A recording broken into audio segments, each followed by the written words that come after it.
नमस्कार दोस्तों, एक बार फिर मैं आपके लिए कक्षा 9 से संचयन पुस्तक से पाठ स्मृति लेकर प्रस्तुत हुई हूँ।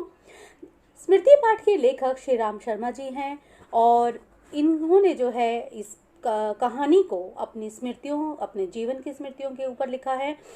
तो आइए सबसे पहले हम जानें कि इस जो कहानी का अध्ययन हम आज करेंगे, इसका उद्देश्य क्या है या हम इसमें क्या सीखेंगे। सबसे पहले मनुष्य मात्र के स्वभाव और व्यवहार की जानकारी हमें मिलेगी। अपनी स्मृति से जो पिछली घटनाओं को याद करना और शिक्षा लेना हम सीख सकेंगे। अपने जीवन की किसी साहसिक कारनामे को कलमबद्ध कर सकेंगे। नए शब्दों के अर्थ समझकर अपने शब्द भंडार में हम वृद्धि कर सकेंगे। छात्रों को ग्रामीण समाज और परिवार के बारे में जानकारी भी मिल सकेगी तथा नैतिक मूल्य की ओर हम प्रेरित हो करेंगे बच्चों को, तथा प्राणी मात्र के प्रति जो करुणा, जो सहानुभूति, प्रेम आदि की जो भावनाएं हैं वो जागृत जो है वो हो सकेंगी। तो इस कहानी का जो मुख्य उद्देश्य है वो इतना विस्तृत है। ये कहानी बचपन के यानी कि एक बचपन के अपने बचपन को याद करते हुए है, जिसमें लेखक ने बड़ा ही साहसिक कार्य किया था। मुझे पता है आपने भी अपने बचपन में कई महत्वपूर्ण और साहसिक कार्य किए होंगे। तो आइए आज हम लेखक के जो है बचपन के बारे में एक घटना का अध्ययन करते हैं। सन 1908 की बात है। दिसंबर का आखिरी जो है मंच प्रारंभ हो चुका था। चिल्ला जाड़ा पड़ रहा था। चिल्ला मतलब होता है बहुत ही जो है ज़्यादा कड़ी सर्दी पड़ रही थी। 2-4 दिन पूर्व कुछ बूंदाबांदी बारिश यानी हो गई थी, इसलिए शीत की जो भयंकरता और भी बढ़ गई थी। आपको पता है बारिश होते ही जो ठंड है वो बढ़ जाती है, तो उसी तरह की जो स्थिति थी वो उस समय थी। सायंकाल के 3:30 बजे होंगे। कई साथियों के साथ मैं झरबेरी के बेर तोड़ तोड़ कर खा रहा था। गांव के पास से एक आदमी ने जोर से पुकारा, तुम्हारे भाई बुला रहे हैं, शीघ्र ही घर लौट जाओ। मैं घर को चलने लगा। साथ में छोटा भाई भी था। भाई साहब की मार का डर था, इसलिए सहमा हुआ चला जाता था। समझ में नहीं आता था कि कौन सा कसूर बन पड़ा, यानी कि किस कारण, किस वजह से मुझे वो डांटना जो है पड़ जाएगी। डरते डरते मैं घर में घुसा। आशंका थी, आशंका मतलब मुझे ऐसा डर था, ऐसा भी महसूस हो रहा था कि बेर खाने के जो अपराध में ही शायद मेरी पेशी ना हो जाए, क्योंकि उस व्यक्ति ने मुझे देख लिया था बेर खाते हुए और हो सकता है उसने मुझे शिकायत यहाँ कर दी हो बड़े भाई से, इसलिए जो है वो डर था। अब आप देखिए, जैसे हमने बड़े भाई साहब कहानी आप 10वीं में पढ़ते हैं, उसमें भी जो छोटा भाई है वो बड़े भाई का बड़ा ही आदर सम्मान करता है, इतना उसकी उनकी बात सुनता है। वैसे ही इस कहानी में भी जो लेखक है वो अपने बड़े भाई से जो है डरते हैं, उनका कहना मानते हैं और किसी भी तरह की उनकी बात की जो अवज्ञा है वो नहीं करते। डरते डरते जब लेखक घर में घुसा और उनको आशंका थी कि बेर खाने के अपराध में उनकी पेशी ना हो जाए, पर आंगन में बड़े भाई साहब को पत्र लिखते पाया। अब पिटने का भय दूर हो गया। हमें देखकर बड़े भाई साहब ने कहा, इन पत्रों को ले जाकर मक्खनपुर डाकखाने में डालाओ। तेजी से जाना, जिससे शाम की डाक में चिट्ठियां निकल जाए। ये बड़ी जरूरी हैं। जाड़े के तो दिन थे ही, जिस पर हवा के प्रकोप से कपकपी लग रही थी।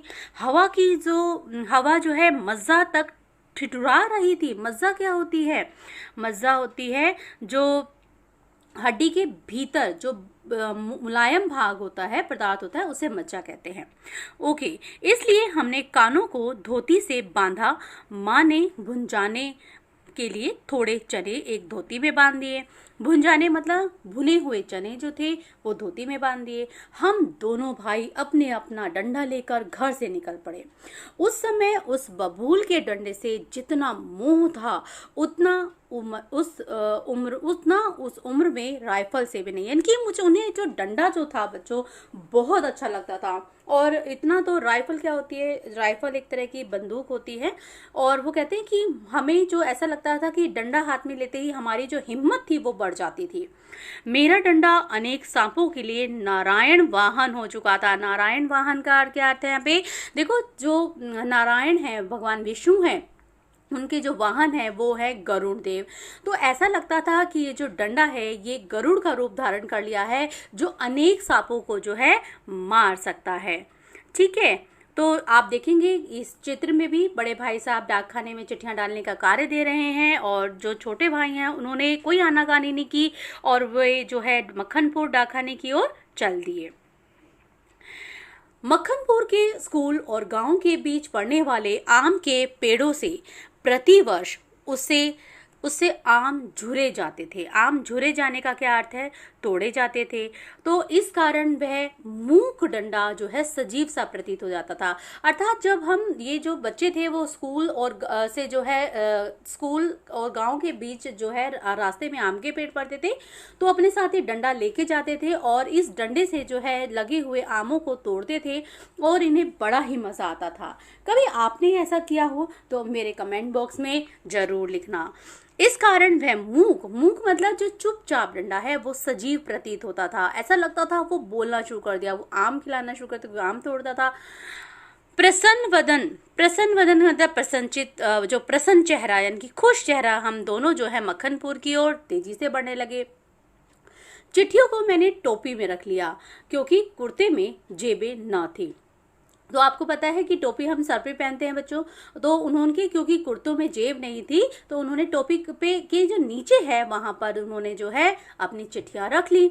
हम दोनों उछलते कूदते एक ही सांस में गांव से 4 फलांग दूर उस कुएं के पास आ गए, जिसमें एक अति भयंकर काला सांप पड़ा हुआ था। कुआं कच्चा था और 24 हाथ गहरा मतलब हाथ उसकी जो लंबाई थी, गहराई थी बच्चों, वो 24 हाथ के बराबर थी। अब आपका हाथ तो छोटा होगा, लेकिन आपके जो माता पिता हैं उनके जो हाथ की लंबाई का आप 24 से नापोगे तो इतनी लंबाई उस जो है कुएं की थी।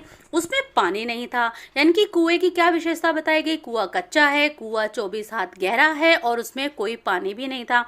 उसमें ना जाने सांप कैसे गिर गया। कारण कुछ भी हो सकता है। हमारा उसके कुएं में होने का ज्ञान केवल 2 महीने का है, यानी कि जो लेखक है उन्हें ये पता है कि जो सांप है वे 2 महीने से ही उसमें पड़ा हुआ है, और इसलिए, और उन्हें कैसे पता है बच्चों? ये बच्चे जो होते हैं बड़े शरारती होते हैं। आप भी बड़े शरारती होंगे, मुझे ये भी उम्मीद है, क्योंकि बच्चे क्या करते हैं, जहां उन्हें ऐसा लगता है कि यहाँ कुछ अजीब नया या कुछ हैरान कर देने वाला है, वहां वो रोज जाते हैं। और वो हमेशा उनकी दिनचर्या थी, जब वो स्कूल जाते थे या स्कूल से वापस आते थे, उस कुएं में जो है वो जो है कुछ ना कुछ जो फेंका करते थे। तो बच्चे नटखट होते ही हैं। मक्खनपुर पढ़ने जाने वाले हमारी टोली पूरी वानर टोली थी। देखो कितना उन्होंने जो अपने लिए विशेषण प्रयोग किए हैं लेखक ने, कि बंदरों की टोली थी। उछलती कूदती मस्ती करते हुए वो जाते थे। एक दिन हम लोग स्कूल से लौट रहे थे, हमको कुएं में उझकने की सूझी। कुएं में उझकने का मतलब कुएं में झांकने की उन्होंने सूझी। वे झांक कर देखना चाहते थे कि वास्तव में कुआं है क्या। सबसे पहले उझकने वाला मैं ही था। कुएं में झांक कर एक ढेला फेंका। ढेला क्या होता है? मिट्टी का छोटा छोटा टुकड़ा। और उसकी आवाज कैसी होती है, आप कई बार देखोगे छोटे छोटे बच्चे होते हैं, वो अपने आप उन्हें जो है जब बेड पे बिठा देते हैं या मेज पे बिठा देते हैं तो वो अपने आसपास रखी चीजों को नीचे फेंकते हैं। क्यों फेंकते हैं? क्योंकि वो नीचे फेंककर उसके गिरने से होने वाली जो ध्वनि है, जो आवाज है, उसको सुनना उन्हें बड़ा अच्छा लगता है।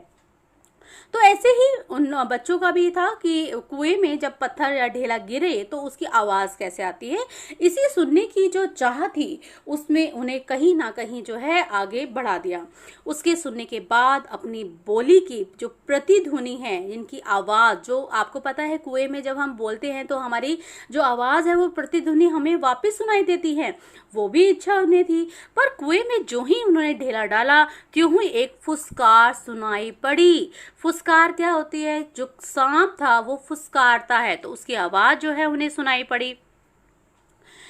ओहो, तो कुएं के किनारे खड़े हुए हम सब बालक पहले तो उस फुसकार से ऐसे चकित हुए गए जैसे किलोले करता हुआ मृग समूह अति समीप के कुत्ते की भौंक से चकित हो जाता है।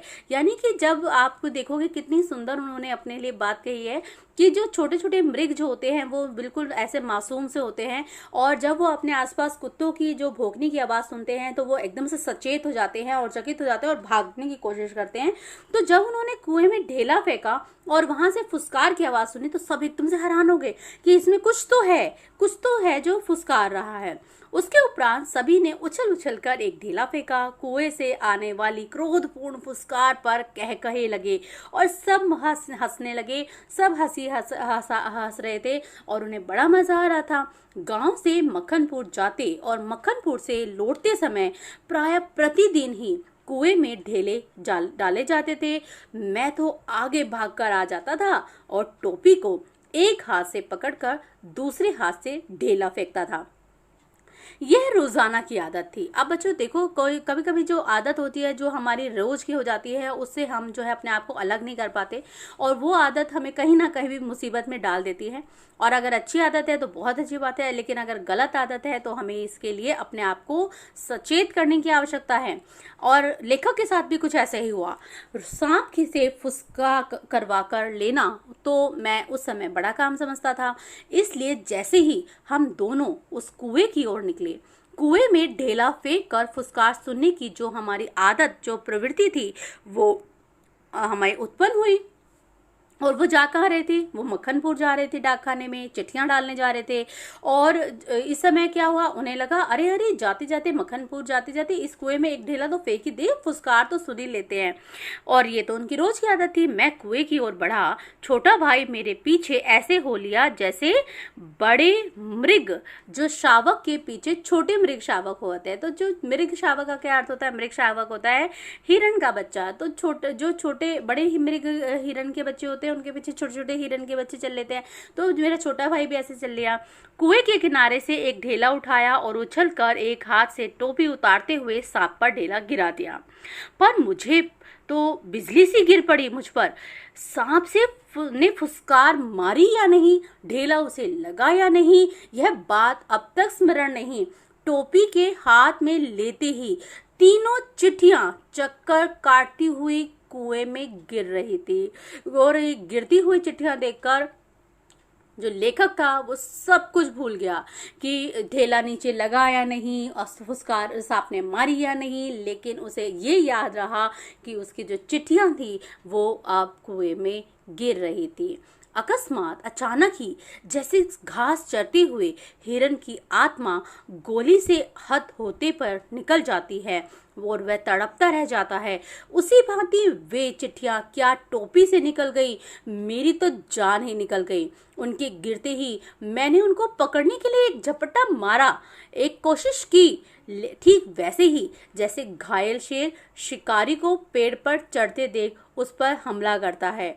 पर वे तो पहुंच से बाहर हो चुकी थी। इसका मतलब वो कुएं के अंदर जा चुकी थी। उनको पकड़ने की घबराहट में मैं स्वयं झटके के कारण कुएं में गिर गया होता, लेकिन बच गया। कुएं की पाट पर बैठे हम रो रहे थे। छोटे भाई दहाड़े मार का मतलब बहुत जोर जोर से मार रो रहा था। मैं चुपचाप आंखें डबडबा कर बैठा हुआ था। कहाँ बैठे हुए थे? कुएं के किनारे बैठे हुए थे। पतीले में, जैसे आप देखोगे कितना अच्छा है, पतीले में उफान आने पर जब उसका जो ऊपर पतीले के ऊपर जो हम ढक्कन रख देते हैं वो ऊपर उठता है और पानी बाहर, जो भाप बन के बाहर टपक जाता है। निराशा, पिटने का भय, उद्वेग का मतलब क्या होता है बच्चों? यहाँ पे उद्वेग का अर्थ है बेचैनी से रोने का। जो मेरे अंदर जो मन में तूफान मचा हुआ था वो भी फूटने वाला था। पलकों के ढकने, हमारी जो आंखों की पलकें हैं उसके ऊपर जो हम जैसे आंखें बंद करते हैं वो जो पलक का ऐसा लगता है जैसे हमने अपने ढकने लग लिए। भीतर भावों को रोकने का प्रयत्न करते थे पर कोपलों पर आंसू ढुलक भी जाते थे। माँ की गोद की याद आती थी। क्यों आती थी बच्चों? क्योंकि चिट्ठियां उनकी गिर गई थी और बड़े भाई जो है उन्हें डांटेंगे, पीटेंगे, तो पिटने का भी भय था। और उनके मन में एक अजीब सी बेचैनी थी कि क्या करे। माँ की याद आती थी क्योंकि माँ तो हमेशा इतनी अच्छी होती है, माँ तो हमेशा बचा लेती है। जी चाहता था कि माँ आकर मुझे अपनी छाती से लगा ले और लाड प्यार करके कह दे कोई बात नहीं, चिट्ठियाँ फिर से लिख ली जाएंगी, कोई बात नहीं। तबीयत कह करती थी कि कुएं में बहुत सी मिट्टी डाल दी जाए और घर जाकर कह दिया जाए कि चिट्ठी तो डाल आए। पर उस समय मैं झूठ बोलना जानता ही नहीं था। देखो कितनी अच्छी बात कही। बच्चों का मन बहुत ही चंचल होता है, वो बड़े शरारती होते हैं, लेकिन झूठ बोलना जो है बच्चे जो है नहीं सीखते, और ये बहुत अच्छी आदत है। लेखक की आदत भी बहुत अच्छी थी कि उन्हें झूठ बोलना नहीं आता था, तो वो इस समस्या में पड़ गए बच्चों कि क्या करें। अगर वो घर जाते हैं और घर जाकर ये बोलते हैं कि चिट्ठियाँ डाल आए, तो जो बड़े भाई साहब हैं वो पूछेंगे कि जो चिट्ठियाँ उन्होंने भेजी थी उसका जवाब अभी तक क्यों नहीं आया। अगर वो ये कहते हैं कि चिट्ठियाँ कुएं में गिर गई, तो बड़े भाई साहब से बड़ी ही जबरदस्त फिर धुनाई होगी। तो क्या करें। घर लौटकर अगर सच बोलने पर रुई की तरह धुनाई होती, मार के ख्याल से तो शरीर ही नहीं मन भी कांप जाता था। सच बोलकर पिटने के भावी भय और झूठ बोलकर चिट्ठियों के ना पहुंचने की जिम्मेदारी के बोझ से दबा मैं बैठा सिसक रहा था। इसी सोच विचार में 15 मिनट होने को आए। देर हो रही थी और उधर दिन का बुढ़ापा जो है बढ़ता जा रहा था। दिन के बुढ़ापे का मतलब दिन जो है ढल रहा था, शाम हो रही थी। कहीं भाग जाने को तबीयत होती थी, क्योंकि उन्हें डर था कि वे जो हैं बड़े भाई साहब को इस वक्त का अगर पता चला तो वो बहुत मारेंगे। तो एक अजीब सी दुविधा उनके मन में जो है चल रही थी। एक तरफ पिटने का भय था और दूसरी तरफ जिम्मेदारी को ना निभाने का भी उनके ऊपर मन में बोझ था। तो ऐसे में जो कहते हैं कि लेखक अपने बारे में कहते हैं कि उनके मन में एक दो धारी की तलवार उनके कलेजे पे चल रही थी। क्या करे क्या ना करे, कुछ समझ ही नहीं आ रहा था। और अक्सर ये होता है बच्चों, जब हम कभी मुसीबत में पड़ जाते हैं तो हम दुविधा में पड़ जाते हैं, और उस मुसीबत से निकलने का एक ही तरीका होता है, वो मैं आपको सब बताती हूँ। एक ही तरीका होता है, शांत मन से अपने जो है जो कार्य है उस पर सोचो, और उसके बाद आपको जरूर ही रास्ता उसका मिलता है। तो दृढ़ संकल्प से दुविधा की बेड़ियां कट जाती है। मेरी दुविधा भी दूर हो गई। दुविधा मतलब जो दो रास्तों पे मेरा मन बेचैन था। मैंने निश्चय किया कि कुएं में घुसकर चिट्ठियों को निकाला जाए। कितना भयंकर निर्णय है। अगर सोचो बच्चों, अगर आपके साथ ऐसा होता और आपकी चिट्ठियां नीचे गिर गई होती, तो आप क्या ये डिसीजन लेते? क्या आप ऐसा निर्णय लेते? तो अगर आप ऐसा निर्णय लेते या नहीं लेते तो अपने कमेंट्स मेरे उसमें जरूर लिखिएगा। जो मरने को तैयार हो उसे क्या मूर्खता या बुद्धिमत्ता से किसी काम को करने के लिए कोई मौत का मार्ग ही स्वीकार कर ले, और वह भी जानबूझकर, तो फिर वह अकेला संसार से भिड़ने को तैयार हो जाता है। और फल की तो इच्छा कोई कर ही नहीं सकता। जब इसने सोच लिया बड़े भाई ने कि अब तो मुझे कुएं में जाना है, तो फल क्या मिलेगा, उसका क्या परिणाम होगा, उसकी तो चिंता होनी ही नहीं चाहिए। तो आप देखोगे बच्चों, मैंने एक पिक्चर लगाई है जिसमें बहुत ही संकरे मुंह का कुआं है और एक जो है वो नीचे उतर रहा है। तो वो लेखक क्या कहता है कि अब तो यही रास्ता बचा है, चिट्ठियां तो लानी ही होंगी और कोई उपाय ही नहीं है। यही सोचकर उन्होंने जो है उस समय चिट्ठियां निकालने के लिए मैं विषधर से भिड़ने को तैयार हो गया। विषधर का किसके लिए आया? विष को धारण करने वाला कौन? सांप। यानी कि सांप से भी जो भाई था, वो लेखक थे, जो है वो भिड़ने को तैयार हो गए। पासा फेंक दिया गया। मौत का आलिंगन, आलिंगन मतलब मौत को गले लगा लिया था, और सांप से बचकर दूसरा जन्म इसकी कोई चिंता न थी। पर विश्वास ये था कि डंडे से सांप को पहले मार दूंगा और फिर चिट्ठियां उठा लूंगा। बस इसी दृढ़ विश्वास के बुते पर मैंने कुएं में घुसने की ठान ली। बहुत ही कठिन निर्णय था ये बच्चों, और बहुत ही साहसिक निर्णय था। छोटा भाई रोता था। उसके रोने का तात्पर्य था मेरी मौत मुझे नीचे बुला रही है। यद्यपि वह शब्दों से न कहता था, वास्तव में मौत सजीव और नग्न रूप में कुएं में बैठी थी, यानी कि सांप। और पर उस नग्न मौत के मुठभेड़ के लिए मुझे भी तो नग्न होना पड़ा। नग्न होने का यहाँ पे अर्थ है कि उसे तैयार होना पड़ा, और वो और नग्न होना पड़ा का यहाँ पे अर्थ है कि अब कुएं में उतरने के लिए कुछ तो सामान चाहिए था। तो जो धोती उन्होंने बांधी हुई थी वो उन्होंने अपनी खोली, और वे जो है इस कंडीशन में आ गए कि वो भी नग्न हो गए। तो छोटा भाई भी नंगा हुआ। एक धोती मेरी खुली, एक छोटे भाई की खुली, एक चने वाली खुली जिसमें चने बंधे हुए थे। दो कानों के ऊपर जो हमने बंधी हुई धोतियां थी, जो ठंड के लिए हमने बांधी हुई थी। तो सारी धोतियां, 5 धोतियां, कितनी धोतियां होगी? 5। 2 कानों की हो गई छोटे भाई बड़े भाई की, 2 उनकी उन्होंने जो पहनी हुई थी उसकी हो गई, और एक में चने बंधे हुए थे। तो कुछ रस्सी मिलाकर कुएं की गहराई के लिए काफ़ी हुई। और आप ही सोचो कि एक धोती की लंबाई जो एक महिला पहनती है वो 5.5 फुट की होती है ना, 5.5 मीटर की होती है। तो आप सोचो कि कितनी उन्होंने, और 24 हाथ गहरा वो कुआं था। तो कितना उन्होंने जो है, किस तरह से उन्होंने धोती को किया होगा, ये एक अपने आप में ही अनोखा और आश्चर्यजनक है। तो बच्चों, हम लोगों ने धोती एक दूसरे से बांधी और खूब खींच खींच कर आजमा लिया कि गांठें कड़ी है या नहीं, और अपनी ओर से कोई धोखा का काम जो हम ना रखा। धोती के एक सिरे पर हमने डंडा बांधा और उसे कुएं में डाल दिया। दूसरे सिरे को डेंग, यानी कि वह लकड़ी जिस पर जो है चरस पूर टिकता है, यानी कि जिस पे आप देखो कि कभी कुएं पे से पानी जब खींचा जाता है तो एक उस पे चक्कर लगा होता है जिस पे रस्सी बंधी होती है और उससे पानी खींचा जाता है, तो उस पे बांध दिया और उसे कुएं में डाल दिया। वे चारों ओर से एक चक्कर देकर और एक गांठ लगाकर छोटे भाई को दे दिया। छोटे भाई केवल 8 वर्ष का था और इसलिए धोती को डेंग से कड़ी करके बांध दिया और तब उसे खूब मजबूती से पकड़ने के लिए कहा कि मैं अब नीचे उतर रहा हूं और तुम संभाल लेना। मैं कुएं में धोती के सहारे घुसने लगा। छोटा भाई रोने लगा। मैंने उसे आश्वासन दिलाया कि मैं कुएं में नीचे पहुंचते ही सांप को मार दूंगा, और मेरा विश्वास ऐसा ही था। कारण यह था कि इससे पहले मैंने अनेक सांप मारे हैं, लेकिन बेटा बच्चों, अनेक सांप उन्होंने खुले मैदान में मारे, एक कुएं के जो सीमित और संकरे क्षेत्र में नहीं मारे। तो यहाँ पर सांप को हैंडल करना, सांप को डील करना अपने आप में एक डिफिकल्ट और एक कठिन कार्य था। दृढ़ संकल्प से दुविधा की बेड़ियां कट जाती हैं। मेरी दुविधा भी कट गई, दूर हो गई। कुएं में घुसकर चिट्ठियों को निकालने का निश्चय हुआ। कितना भयंकर निश्चय था, पर जो मरने को तैयार हो से क्या मूर्खता या बुद्धिमत्ता से किसी काम को करने के लिए कोई मौत का मार्ग ही स्वीकार कर ले और जानबूझकर, तो वह अकेले संसार में भिड़ने को तैयार हो जाता है।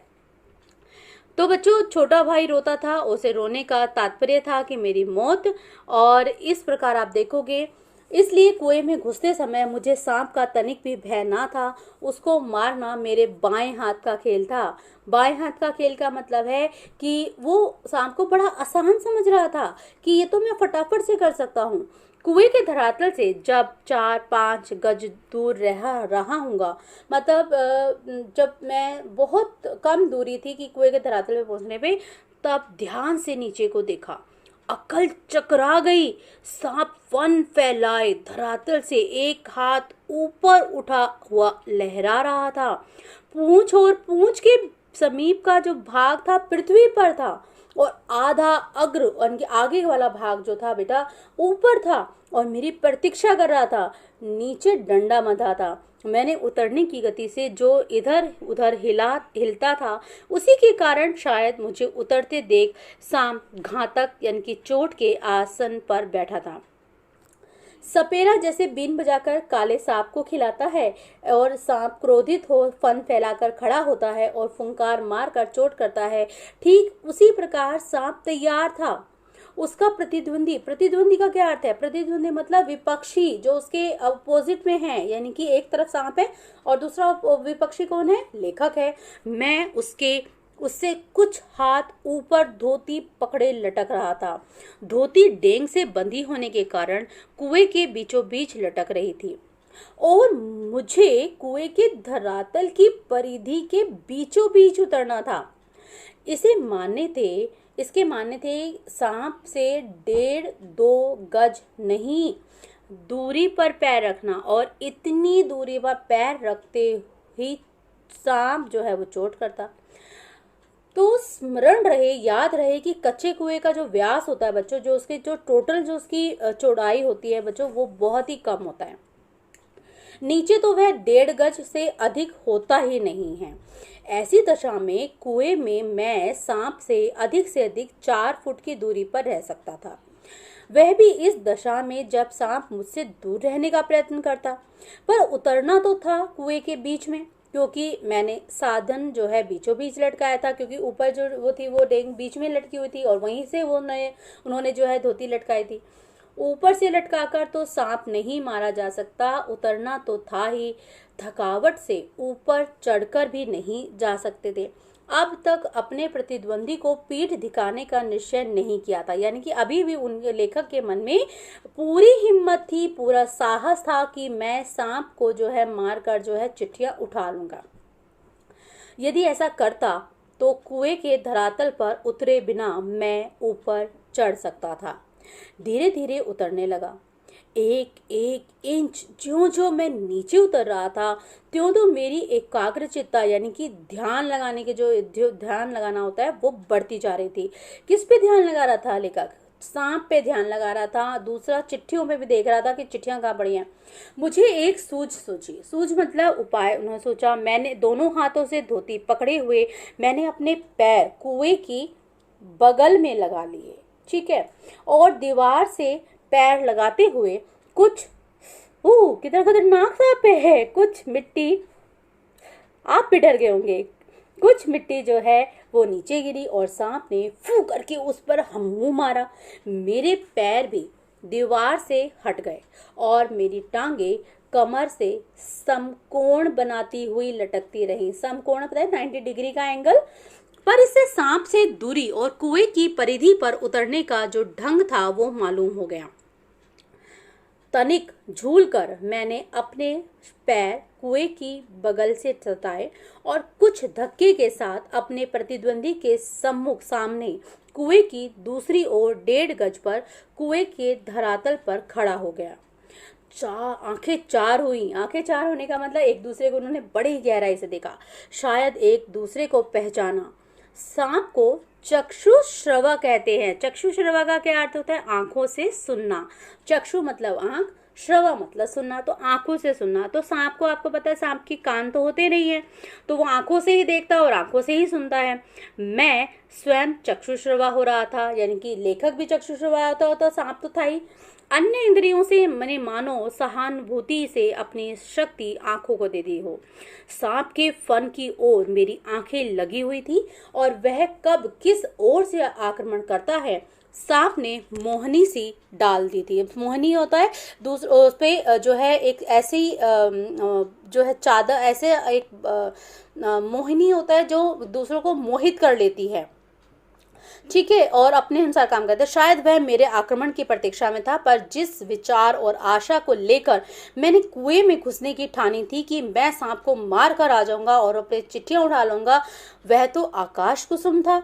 वो तो असंभव था, क्योंकि एक तो कुएं की जो परिधि, जो व्यास था वो कम था बच्चों, और उसमें डंडा चलाना तो बहुत ही मुश्किल था। मनुष्य का जो अनुमान और जो भावी योजनाएं होती है वो कभी कभी कितनी मिथ्या मतलब गलत हो जाती हैं, उल्टी निकलती हैं। मुझे सांप का जो साक्षात होते ही अपनी योजना और आशा की जो असंभवता प्रतीत हो रही थी कि मैं सांप को मार के चिट्ठियां उठा लूंगा, ऐसा तो हो ही नहीं सकता, क्योंकि डंडा चलाने के लिए स्थान ही नहीं था बच्चों उसके अंदर। कुआं की जो व्यास था, मैंने आपको पहले बताया, उसकी जो परिधि थी वो बहुत ही कम थी। लाठी या डंडा चलाने के लिए काफी स्थान चाहिए होता है। घूम घूम कर डंडा चलाते हैं। आपने कभी डंडा चलाते हुए लोगों को देखा हो तो उसके लिए काफी खुला स्पेस चाहिए जिसमें वे घूमा जा सके, सांप को डंडे से दबाया जा सके। पर ऐसा करना मानो तोप के मोहरे पर खड़ा होना था। मतलब अगर मैंने सोचा तो, यानी कि अगर आप सोचो कि एक तोप है, उसके मुंह का आप खड़े हो और तोप उड़ा दी जाए तो आपके भी चिथड़े हो जाएंगे। यदि फन यानी कि सांप का जो मुंह था, जो फन था, वो तोप माना है और स्वयं को उसके सामने उसने खड़ा कर लिया। यदि फन या उसके समीप का भाग ना दबा तो फिर वह पलट कर जरूर काटेगा। फन के पास दबाने की कोई संभावना भी होती तो फिर उसके पास पड़ी हुई 2 चिट्ठियों को कैसे उठाता। 2 चिट्ठियां उसके पास उससे सटी हुई पड़ी थी और एक मेरी ओर थी। मैं तो चिट्ठियां लेने ही उतरा था, पर हम दोनों अपने पैतरों पर डटे थे। पैतरे मतलब जो भी वो प्लानिंग कर रहे थे, योजना बना रहे थे।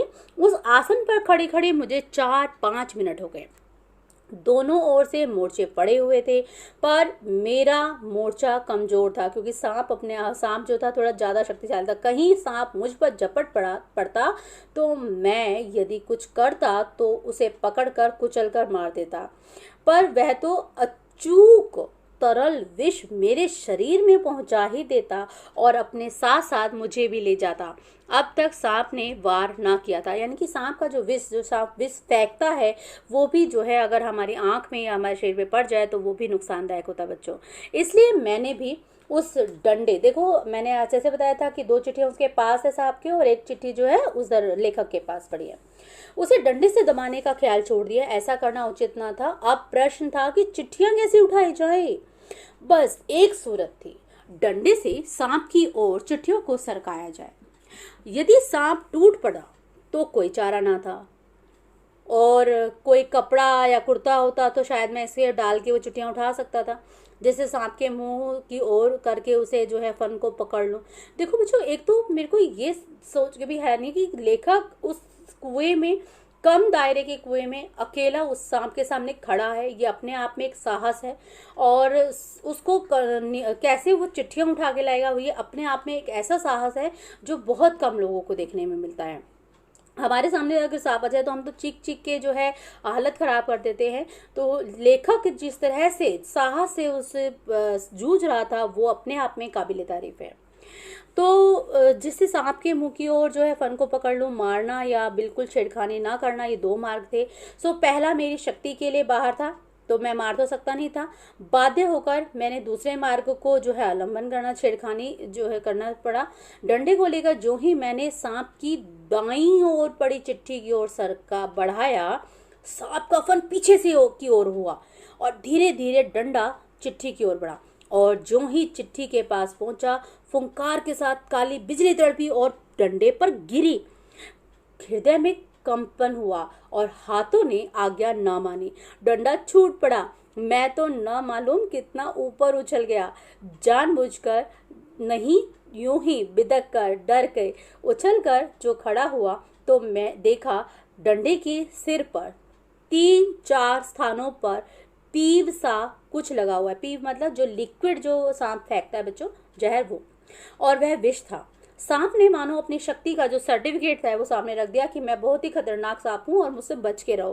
पर मैं तो उसकी योग्यता को पहले ही कायल था, उसे सर्टिफिकेट की जो जरूरत ना थी। सांप ने लगातार फूंक फूंक कर अपने करके डंडे पर 3-4 चोटें कर दी थी। वह डंडा पहली बार इस भांति अपमानित हुआ था या शायद वह सांप का उपहास कर रहा था।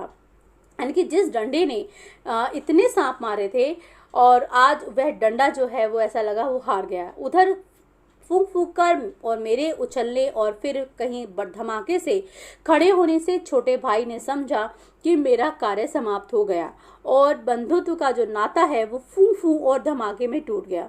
उसने ख्याल किया कि सांप के काटने से मैं गिर गया हूँ और मेरे कष्ट और विरह के ख्याल से उसका जो कोमल हृदय था उसको धक्का लगा। भ्रातृत्व स्नेह क्या होता है, भाई का प्यार कि ताने बाने को चोट लगी और उसकी चीख निकल गई। भाई, जैसे आपको लगता है कि अब तो लगता है कुछ हो ही गया। छोटे भाई की जो आशंका थी बेजा ना थी और उस फूंक और धमाके से मेरा जो साहस था वो कुछ बढ़ गया। दोबारा फिर उसी प्रकार लिफाफे को उठाने की मैंने कोशिश की। अब की बार सांप ने वार भी किया और डंडे से चिपट भी गया। देखो मैंने पिक्चर लगाई है डंडे से कैसे चिपट गया। डंडा हाथ से छूटा तो नहीं, पर झिझक, सहम तथा आतंक ने अपनी ओर खींच गया और गुंजलक क्या होता है, जो गांठ, जो गुत्थी है वो मारता हुआ सांप का पिछला भाग मेरे हाथों से छू गया। उफ, कितना ठंडा था। डंडे को मैंने एक ओर पटक दिया। यदि कहीं उसका दूसरा वार अगर पहले होता तो उछलकर मैं सांप पर गिरता और न बचता। लेकिन वह जीवन होता है, जब जीवन होता है तब हजारों ढंग बचने के निकल आते हैं। वह देवी कृपा थी। डंडे की मेरे ओर खींच आने से मेरे और सांप के आसन बदल गए। मैंने तुरंत ही लिफाफे और पोस्टकार्ड चुन लिए, चिट्ठियों को धोती के छोर में बांध दिया और छोटे भाई ने ऊपर खींचना शुरू किया। डंडे को सांप के पास से उठाने में भी बड़ी कठिनाई पड़ी। सांप उससे खुलकर उस पर धरना देकर बैठ गया था। जीत तो मेरी हो चुकी थी क्योंकि चिट्ठियां उन्हें मिल चुकी थी, पर अपना निशान गवा चुका था, यानी कि डंडा वहीं छोड़ना पड़ा और आगे बढ़ता तो सांप हाथ पर वार करता। इसलिए कुएं की बगल में एक मिट्टी थी लेकर मैंने उसकी दाईं ओर फेंकी और वह उस पर झपटा और मैंने दूसरे हाथ से उसकी बाईं ओर से डंडा खींच लिया, पर बात की बात में उसने दूसरी ओर भी वार किया। यदि बीच में डंडा ना होता तो पैर में उसके दांत गड़ गए होते। अब ऊपर चढ़ना कोई कठिन काम ना था। केवल हाथों के सहारे पैरों को बिना कहीं लगाए हुए 36 फुट ऊपर चढ़ना मुझ में अब नहीं हो सकता था। तो 15 से 20 फुट बिना पैरों के सहारे केवल हाथों के बल चढ़ने की हिम्मत रखता हूँ।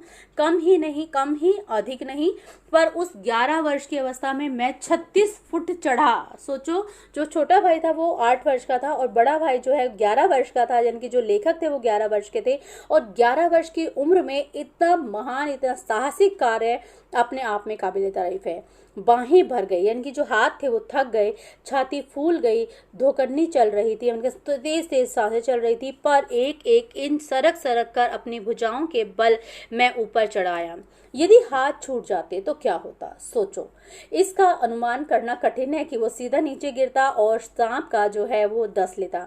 ऊपर आकर बेहाल होकर थोड़ी देर तक पड़ा रहा। देह को झाड़ झूड़ कर धोती कुर्ता था वो पहना। देह मतलब शरीर को उन्होंने झाड़ा क्योंकि मिट्टी लगी हुई थी। और फिर किशनपुर के लड़के को उस जिसने ऊपर चढ़ने की चेष्टा को देखा था, ताकीद करके कि वह कुएं वाली घटना किसी से ना कहे। ताकीद करने का क्या अर्थ है? ताकीद करने का अर्थ है बार बार याद दिलाना कि अगर ये घटना तुमने जो है तुम्हें किसी से नहीं कहोगे। हम लोग आगे बढ़ गए। तो बच्चों, इस प्रकार देखोगे कि किस तरह से जो लेखक है उसने कितना महान और कितना साहसिक कार्य किया।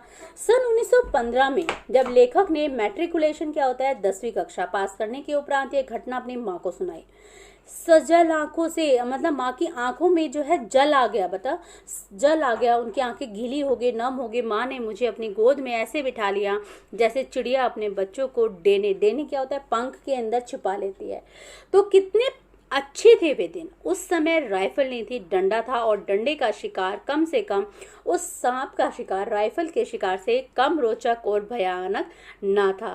और वास्तव में ये जो घटना थी बड़ी ही मनोहर और आश्चर्यजनक करने वाली और एक साहसिक घटना थी। बच्चों, आप देखेंगे कि ये कितना ही मजेदार घटना थी, लेखक की साहसिक कार्यों की घटना थी। तब तक के लिए धन्यवाद।